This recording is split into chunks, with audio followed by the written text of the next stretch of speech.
दोस्तों रवि नाम का लड़का जब स्कूल से घर लौटा तो उसने देखा उसकी दादी अकेली बैठी कांपते हाथों से सिर्फ चावल खा रही थी। उनका बुझा हुआ चेहरा और झुकी हुई आंखें देखकर रवि का दिल तड़प उठा। उसने अंदर झांका तो देखा कि उसके जो माता पिता थे वो स्वादिष्ट भोजनों का आनंद ले रहे थे। रवि दादी के पास गया, उनका हाथ थामा और उन्हें डाइनिंग टेबल पर ले जाकर रवि ने बैठा दिया।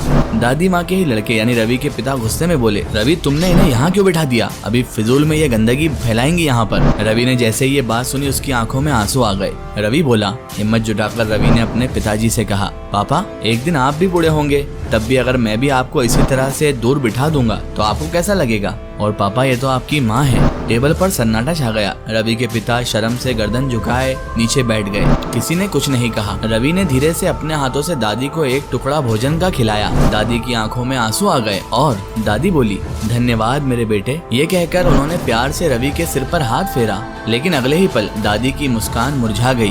हाथ कांपा और सिर एक तरफ लुढ़क गया। दादी दादी। रवि घबरा गया। रवि के पिताजी भी घबरा गए। रवि उनके कंधे हिलाने लगा, लेकिन अब दादी माँ जा चुकी थी। रवि की आंखों से अब ज़ारों कतार आंसू बहने लगे। उसने देखा कि दादी इस दुनिया से तो जा चुकी हैं, लेकिन उनकी हथेली अब भी हम सबको आशीर्वाद देने के लिए उठी हुई है। दादी के जीवन का अंतिम क्षण था जिसमें इतनी तकलीफों के बावजूद भी वो अपने बेटे, अपनी बहू और अपने पोते को आशीर्वाद दे रही थी। दोस्तों ये होती है एक माँ। ये औलाद चाहे माँ पर इतना भी जुल्म करे, औलाद के लिए फिर भी उसके मन से दुआ ही निकलती है।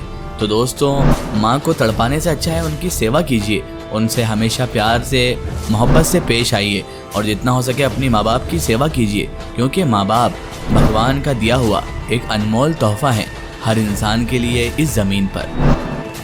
वीडियो पसंद आई हो तो कमेंट में अपनी माँ के लिए कुछ ना कुछ ज़रूर लिख कर जाएं।